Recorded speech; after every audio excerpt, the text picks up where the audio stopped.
For me, it's studying because we get to learn more about Dominican priests. We get more know more about religious studies and how things are working around Catholicism. And for me, it's very helpful because we get to learn and also praise.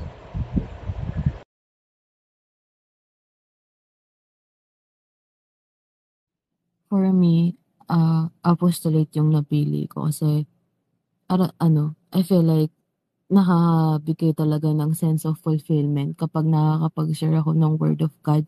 Kasi last time, part ako ng volunturo ng simbahan namin. Nagtuturo kami ng mga bata sa church.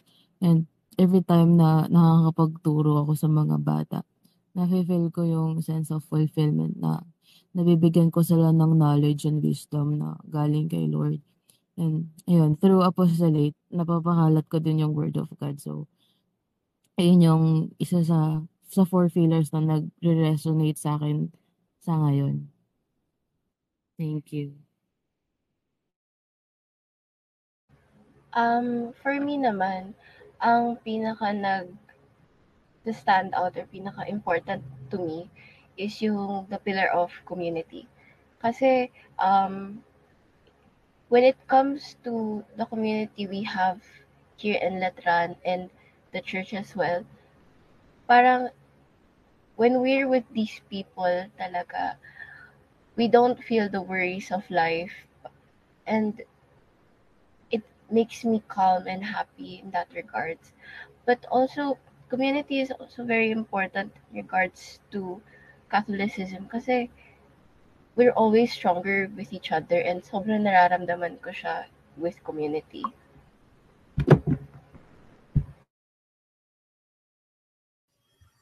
Ayan, same lang din kami ni Christine. Community pillar din yung nag-stand out kasi dito ko natutunan na makisama sa iba at yung pag-care sa ibang tao. Tapos, na-feel ko rin yung pagka-community or pagka-sense of community natin, lalo na nung former. Kasi may dun, may part na lahat tayo kumanta, tapos sumayaw. Ang saya lang kasi dun, nakita ko kung gaano yung pagkakaisa natin as a Letranet. For me, prayer. Kasi when we pray, we feel connected to God because nakakausap namin si God. While praying kasi, I am at peace because I am able to express my feelings and surrender my problems to God through prayer.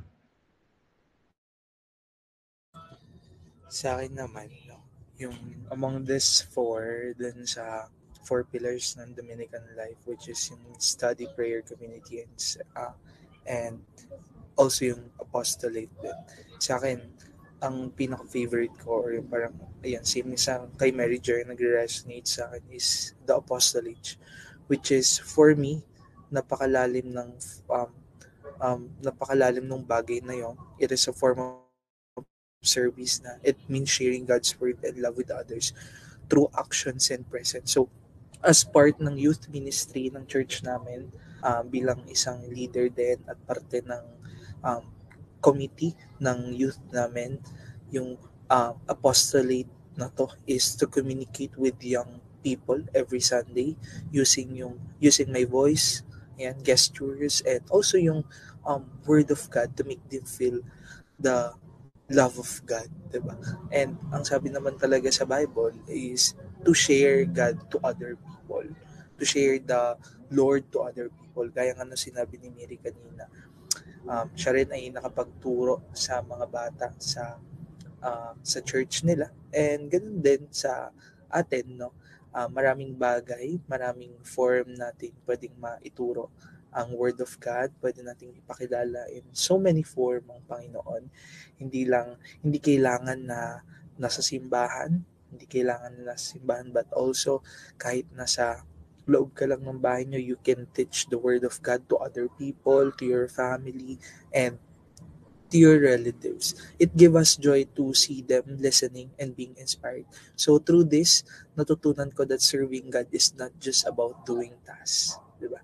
Hindi lang siya task natin every Sunday, hindi lang siya gawain natin every week. It's about becoming His instrument to touch hearts and ilid din ang bawat isa to closer to Him. So, tinuturuan tayo ng apostolate or tinuruan ako ng apostolate that real service is love in action. So, syempre, ang pagde-disciple din sa ibang tao ay hindi lang sa pananampalataya but also faith with work. Sabi nga nila, 'di ba? Hindi mag hindi mag-work ang faith kung walang work. So, yun lang.